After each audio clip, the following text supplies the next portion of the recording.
Qorakan masjidda ishlayman deydilar, bir mashinam bor. Uyga kelaman, dadamlar qo'y bolam meni uyimga olib borib qo'ygin deb aytadilar deydi. Uyimga olib borib qo'ygin. O'zlarining uylarida uyimga olib borib qo'ydirar ekan. Mashinamga o'tkazamanda ko'chalarni aylantirib olib kelib uyga olib kelaman. Ey bolam baraka top, baribir o'zingning uying yaxshi deb duo qiladilar deydi. Bir sabab bo'lib ishdan bo'shadim, mashinamni sotib yubordim. Dadamlarni janjal to'palanglari ashu uyimga olib borib qo'y. Mashinam yo'q, ming'izaman desam, uyda bir arava bor. Bir to'shakni solib dadamlarni aravaga o'tkazib, qilib hovlida aravada aylantirib olib kelib, mana uyingizga keldi desam, ey baraka top bolam, o'zingning uying yaxshi deb duo qiladilar deydi. Shu kunlarda masha ahvol o'tirdi. Bir kun duoga qo'l ochib, qo'lingni och bolam dedilar. Menga qilayotgan xizmatlaringdan men roziman. Xudoyam rozi bo'lsin.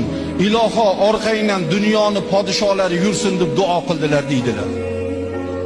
Men endi hech qayerda ishlamasam, hech kim bo'lmasam, ana ortimda qaysi podsho yuradi deb, endi dadamlar jinni boshlar tomlari ketgan, aqllari zoyi aytdilarda qo'ydilarda deb qo'ydim deydilar. Mustaqillik bo'lib ishlarga tiklanib, Paxtor taqozosi bilan diniy qo'mitaga, O'zbekiston diniy qo'mitasiga rahbar bo'ldim. 2012-yil Buxoro Samarqandda Abulaziz Samarqandiyning bir necha ming yillik, necha yuz yilliklari munosabati bilan o'sha joydagi bir marosimga bordik. Prezidentimiz o'sha marhum Islom Karimov, butun islom mamlakatlaridan podsholar kelgan. Imom Moturidiyni haligilarga ketyapmiz, maqbaralarga qarab ketyapmiz. Islom Karimov haligi qoraka siz oldinda yuring deb meni oldinga o'tkazib yubordi deydi. Oldinda o'tib ketyapman, orqamda dunyo podsholari kelyapti, yig'layapman. Birtasi kelib, "Ey qoraka, nimaga yig'laysiz? Axir orqangizda dunyo podsholari kelyapti.